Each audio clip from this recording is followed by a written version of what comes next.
Hey everybody, so this is me rewriting the history of the Atari Jaguar. I love the Atari Jaguar and I think it had so much potential that was untapped and underutilized. And it was Atari's fault, but this is my special little tribute video to the Atari Jaguar, me rewriting history. I got a brand new Atari Jaguar controller to show you guys. It's going to be amazing. Okay, so if I could rewrite history, right, and make the Jaguar successful in 1993, 1994, and 1995, this is what I would do. So first of all, my new Atari Jaguar controller. Check this out, okay? Look at this shit. You got, it has original 6 buttons at the top. This was the later model with the 6 buttons, but in my version of rewriting history, it would already have the 6 buttons at the top. And plus, the keypad stuff at the bottom, I'd keep a little bit of it, because it's kind of neat and innovative and interesting.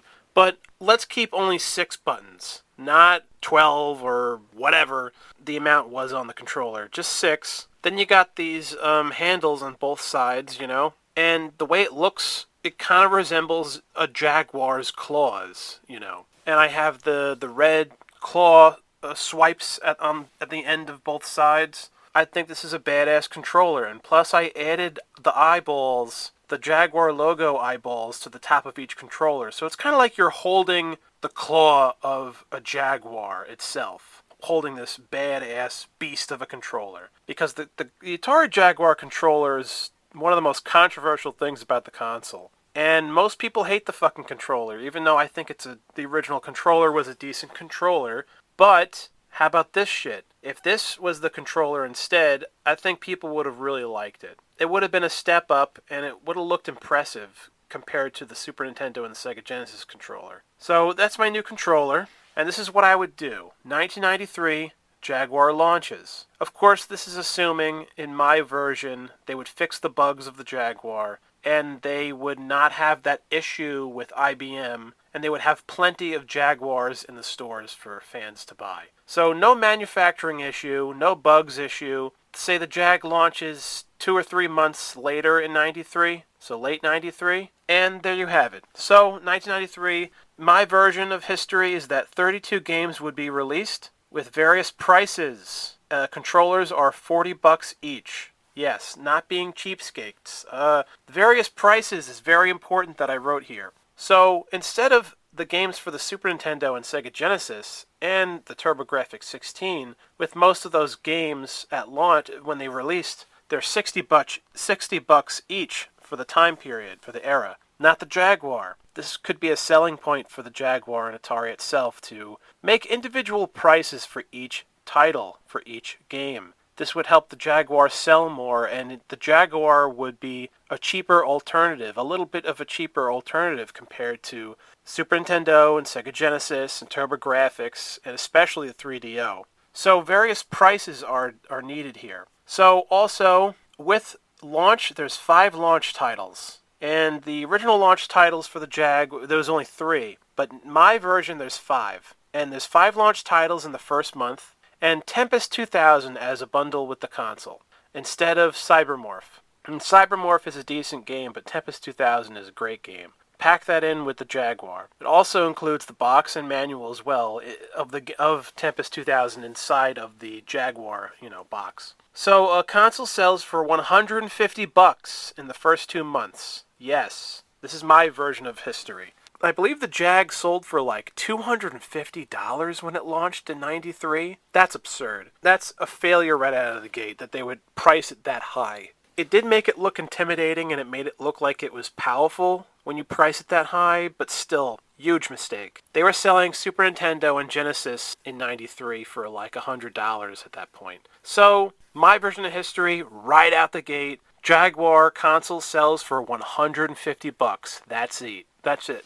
For the first 2 months of the console. Then in month 3, price of the console is lowered to $100. Yes. You could own a Atari Jaguar, the 64-bit Atari Jaguar, for only $100 in 1993. So, rewriting history this way, the Atari Jaguar is a big success and makes Nintendo and Sega look pretty weak in 1993. This being said, games are the most important thing, right? So, check out my version of history. These are the games that I would release for 1993 on the Jag. Okay, here are the 5 launch titles I would release in the first month for the Atari Jaguar. Number 1, Alien vs. Predator, no-brainer. It was originally going to be a launch title anyway, but my version of history, they would have gotten it done and had it released by then. And since my version of history would have fixed the bugs and everything, they would have gotten it done under my management. Tempest 2000, of course, same classic game, bundled with the Jaguar console. 05, I would make a launch title for the Jag. Joust 2000 and iWar, the 5 launch titles for the Jaguar. Imagine that. Alien vs. Predator, Tempest 2000, 05, Joust 2000, and iWar. So 05, this was a 1997 Jaguar release. So it's really at the ass end of the Jaguar's life cycle. And I think it's a great little game, and it really shows off the potential and the superpower that the Jag possesses. But in my version of history, this would have been completed already, plus the bugs would have already been fixed in the Jag's specs, so I would have released 05 in 1993 if I could rewrite history. Not 1997, because by that time everyone was playing PS1 and N64, so no. By that point in time, the Jag was dead in the water. I mean, it was dead in the water by 95 and 96 anyway. But my version of history released 05 as one of the launch titles. It's a fantastic little game. And then Joust 2000 was a unreleased Jaguar game, and they worked on it, but it was never released. I talked about it in my other video. But this is my custom-made cover. Pretty damn cool, right? And people would have loved that. If Joust 2000 was a launch game for the Jag, come on, man. People would love that. And then iWar is a excellent, underrated Jaguar title. It was released during the real lifespan of the Jag, and I think it's super impressive graphically. So, my version of history, all of my Jag games, and most of them, are 32-bit, 64-bit titles. They all have 3D polygons. That's what most of the Jag games in my rewritten history is. So, let's take a look at 93. So these are the other games. These are the remaining games that are released in 1993, okay, for the Jag. And I'm only releasing, for the most part, these Jaguar titles in 1993 that are 3D games, okay? No more of this crap where it's something you could play on the Genesis or whatever. No, fuck that shit. I think all the Jag titles should have had 3D 64-bit graphics. And since they would have fixed the bugs, they could do this. And plus the prices here, since the games vary in quality, lowering the prices for certain games encourages people to buy it and give the game a chance anyway. It would have helped make the Jaguar more accessible and more exciting to people. So Hover Strike, $50. I love Hover Strike, I think it's a good game, so put it for $50. It doesn't get $60 as a price because it's, it's a flawed game. Hover Strike Unconquered Lands was a Jaguar CD game, but in my version of history, you would release the sequel in the same year. Like a couple of months later, Hover Strike 2 comes out. Yeah, that's right, the same effing year, because we gotta speed things up. The Super Nintendo and Genesis, they've been there for a while already. At this point, Atari should have been quicker in making new franchises for the Jag, instead of taking too long to make sequels for that. And think about the mainstay titles and franchises for Sega and Nintendo. They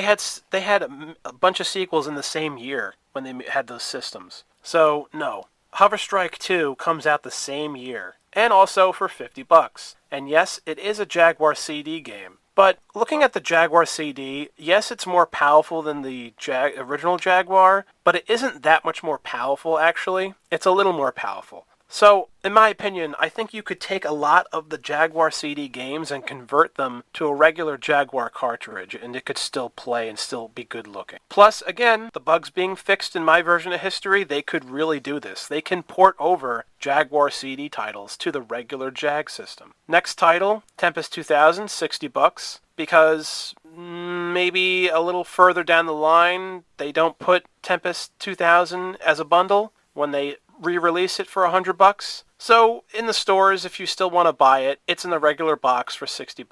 iWar, $60. It's fair. These are good. These are pretty good prices. Decent prices. Iron Soldier. I have my gripes with this game. I did an entire review for it. I'll leave a link in the description below. But it's $40. That's the price I'm giving it in stores. You know, because it has flaws, but it's very impressive. So it should be that much.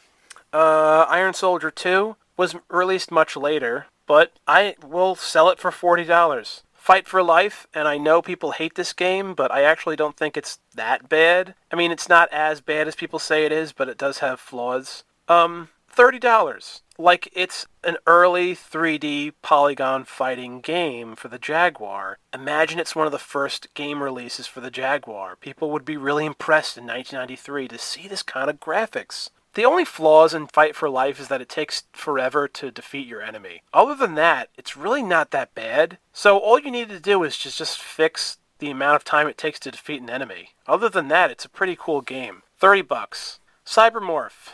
Not a launch title in my version of history. It's $40 because, you know, it could be better. Battlemorph.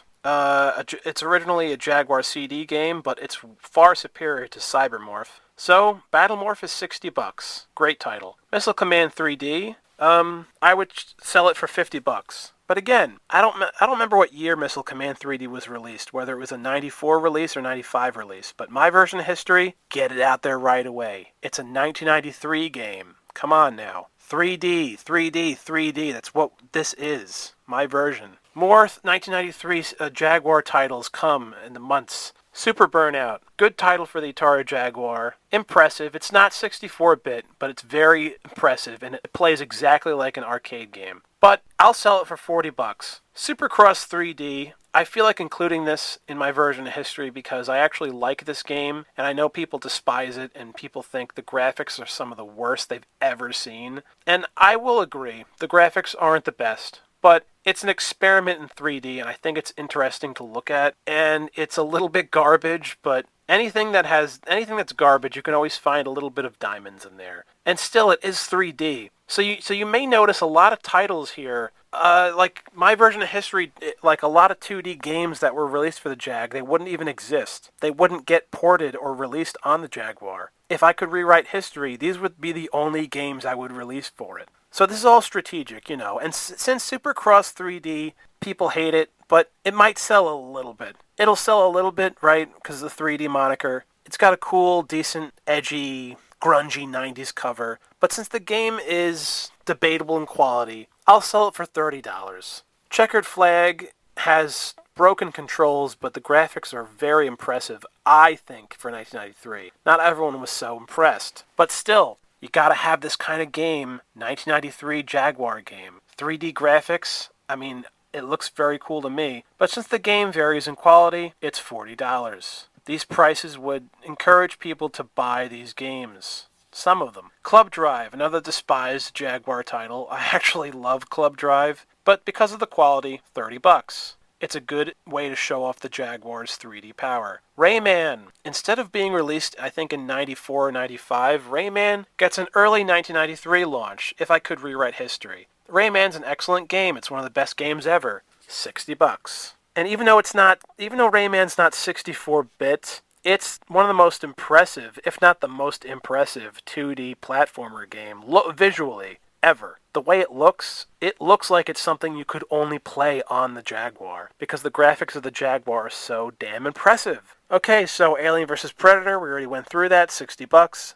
Doom. Instead of getting released in 94, it gets released in 93 for the Jaguar. Same thing, no difference, $50. And Doom 2. I would get Doom 2 on the Jaguar and sell it for $50, same price. And this cover was made by a fan. I think a fan made a port of it for the Jaguar. It should have gotten released on the Jaguar. And plus, there was no Doom 2 on Super Nintendo and Genesis, so this would be a selling point. Another great Doom game. Wolfenstein 3D, that really happened, but I would sell it for $50. Great title. Defender 2000, excellent title for the Jag. No, it's not 64-bit, but it's extremely fun, visually extremely appealing, and it's an excellent title. For this, I'd sell it for $60. And it's excellent to be here to have the moniker of the year 2000 on it. And so, Ultra Vortek, the best fighting game on the Jag. It's excellent, $60.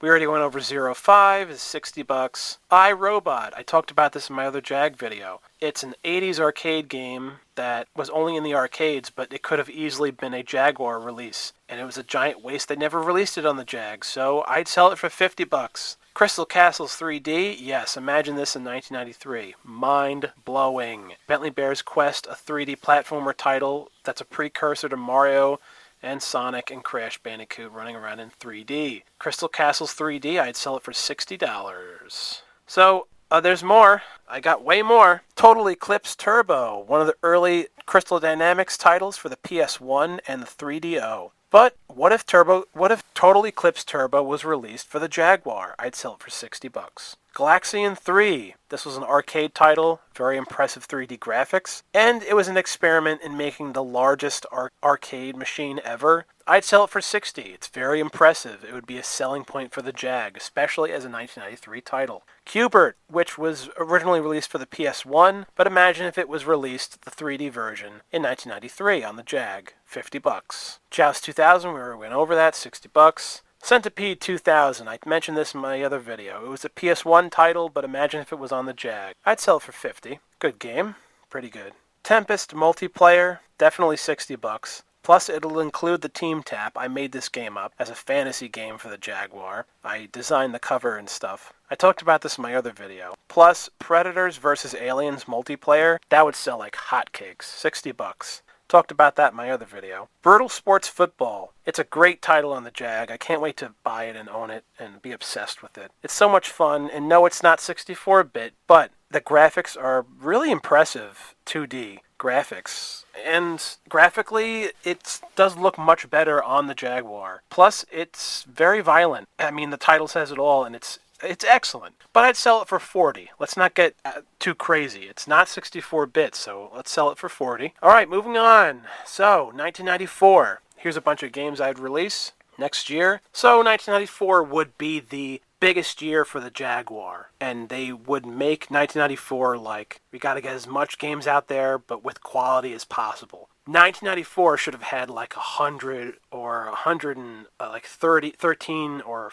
120 games out by 1994 for fans to buy for the Jaguar. And they could have sold really well by Christmas in 1994. 1994 could have been the really big, huge year for the Atari Jaguar. Because by 1995, the PS1 and Saturn came out. And in 1995 and early 1995, the Jaguar could have still survived. It did in real life, but the Jaguar could have still sold decently for a little while in 1995. And by 1996, they could release the Jaguar 2, if I could rewrite history. Because they would have made enough money with the Jag in 93 and 94 especially. So the 2.5 years the Jaguar could have been around, or 3 years, it could have been an excellent time. And even if all this stuff happened the way I wish it did with the Jaguar ultimately was always going to struggle. It was always going to have a tough time competing with Genesis and Super Nintendo because it just shows up out of nowhere and they're like, we're great, we're awesome, you know. It was always going to have a tough time because people looked at Atari and they were like, that's for old people, that's old school gaming. It's not the new great stuff, so. But my ideas, this would have flourished the Jaguar, and Atari could have been on the map once again. And then they could have kept fighting the battle again in 96 with the Jaguar 2 and all that stuff. So 1994, I came up with a new Jaguar game that I'm going to mention in another video in more detail called Warlords 3D. Imagine this. Remember that old arcade 4-player game, Warlords? Well, imagine they made a 3D version on the Jag. Warlords 3D. I'd sell it for $50. That would sell a good amount. People would love that. 4 players? Come on. Iron Soldier 3, I'd release in 1994. This was actually released in 1997, I think, on the PS1. But imagine it came out on the Jag in 94. $50. Ultimate Mortal Kombat 3, which did come out on the Super Nintendo and Genesis. But since the Jaguar is more powerful, you could sell the Mortal Kombat 3 on on the Jaguar as the Arcade Perfect Edition. The Jaguar exclusive, and has a better looking cover with the blood splatters and stuff. I mean, it would sell a little more on the Jag because of the 64-bit moniker and stuff. I'd sell it for $50. Pong the Next Level and Asteroids 2000. These are both games that came out on the PS1. They're real games. I added the title of 2000 to Asteroids because, it's the Jaguar. But that title was just released on the PS1, only simply titled Asteroids. Just plain old Asteroids, like a plain bagel. But these are the kind of games that should have gotten released on the Jag. And imagine this. 94, you get Pong the Next Level, decent 3D fun. Asteroids 2000, again, same thing. And I'd sell them both for $30. Don't get greedy. Give fans, Atari fans, and video gamers in general, be fair. That's how you get money. That's how you get recognition as a game company, as a console manufacturer. Don't be greedy. Do the right thing by the fans for video gamers. And that's how you'll build up your reputation. Atari's reputation would build up more. And they could make press conferences and they're like, we're here for the fans. We don't want to be greedy. So you sell both Pong the Next Level and Asteroids 2000 for both $30 each, not $60. And now these ideas, which I'm going to talk about in more detail in another video. You got Star Wars the arcade game, the 80s arcade game with the vector graphics. Sell it on the Jag for $60. This is a fan recreation of that cover. Same thing with Empire Strikes Back. I mean, these both could have been released in 1994. And people would buy them. People love that stuff. $60, and these graphics, for the most part, it would look better on the Jaguar than it would on the Super Nintendo, and people would love to see that. And only the Jaguar, if the Jaguar only had this and could only pull it off, then it would sell. It really would. Return the Jedi, the arcade game. Release it on the Jag. The Jag can pull it off. $40. Since graphically it's not as impressive vector-wise as Empire and the original Star Wars, I'd sell it for $40 instead of the other two. Off-World Interceptor Extreme is a Sega Saturn title. It was also, I think, released on the PS1. It's a pretty good game for 1995, but imagine if it was released in 94. It would have been better. And it was never released on the Jaguar, but the Jaguar can pull off these kind of graphics. I'd sell it for $50. Now, this is my own original idea, and I love this. Tell me what you guys think of this. If you guys are old enough to remember this, in 1994, they had Jurassic Park, the arcade game. And I used to play this at Sports Plus back in the day, where you'd sit in, like, the seat of the van, and the seat would shake, and, like, the dinosaurs would come bite you, and it had the 3D graphics, and it was great! And I really had no idea it was a 1994 game. But imagine this was released on the Jaguar, because this was never released on console, this old Jurassic Park arcade game. Imagine if it got released on the Jaguar for $60. Graphically, the Jaguar can pull it off, and you could say it's 64-bit. And it has elements of 64-bit graphics in there. Now, I know the Jaguar didn't have a gun controller mechanic. They didn't sell that. But, to me, it's like it doesn't matter. You can just use the D-pad on the controller to move the crosshairs to shoot the dinosaurs.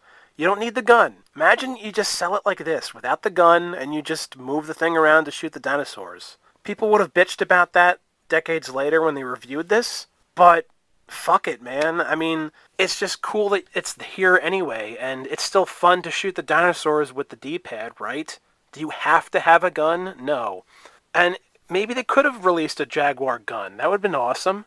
But imagine they just didn't, and it was fine. It's fine. I mean, this would sell well in the Jaguar. This is a really great effing video game that people don't talk about. It's sad. 1994, more games. Atari, the Anniversary Edition. I think I talked about this in my other video. This was a game released for the PS1 and the Dreamcast. But imagine if it was released in 94. And since at this time in 1994, it's all about 3D gaming and stuff, right? So you really don't have to release this, but it would be neat if you sold it with like 70 or 60 games on there. And you can even throw some Lynx games in there. People would like to buy this. Some of the hardcore fans. It would sell for $50. Because you can cram a lot of games on there, on the one cartridge, Don't be cheap asses. Don't put just 20 games. Make it special. This is Atari's time to shine. Put 60 games on it. Come on. Now, my version of Atari Karts. Yes, this is my fan-made cover art. I made a little video where I added better racers to the game that are Atari characters instead of the random characters they made up. So, in my version of the game, I added new screenshots on the bottom there, where I added 3D mountains to the backgrounds and 3D items and weapons you could use in the landscapes. To make the game feel like it's 64-bit, even though it isn't, you can add the graphical 3D polygons in the backgrounds and the items and stuff. Where you can add some 3D 64-bit 3D stuff in there, even though the game's not entirely 64-bit. Because while I love this game on the original Jag, they should have added way more cool stuff to it, some 3D.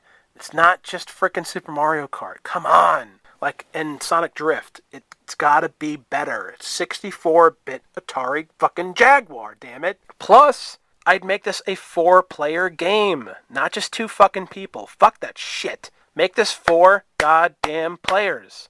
Wouldn't that be amazing? This would sell well on the Jag. And plus, my version is not only a better cover, but it also has better, well-known Atari characters in there that aren't just fucking Bentley Bear. So you sell it for $60, it would sell well on the Jaguar. Alright, Gen War, which was a Sega Saturn title. Love this game. But imagine if it was released on the Jag in 94 instead of 95 on the Saturn.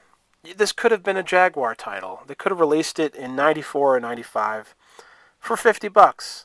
It graphically is impressive and shows off early 3D gaming for the future.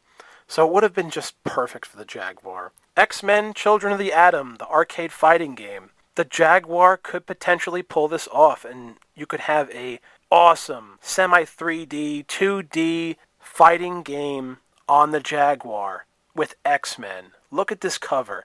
Imagine this on the Jaguar. How amazing would that be? That would sell. Sell it for $60. Fuck it. Yeah, so there you guys have it.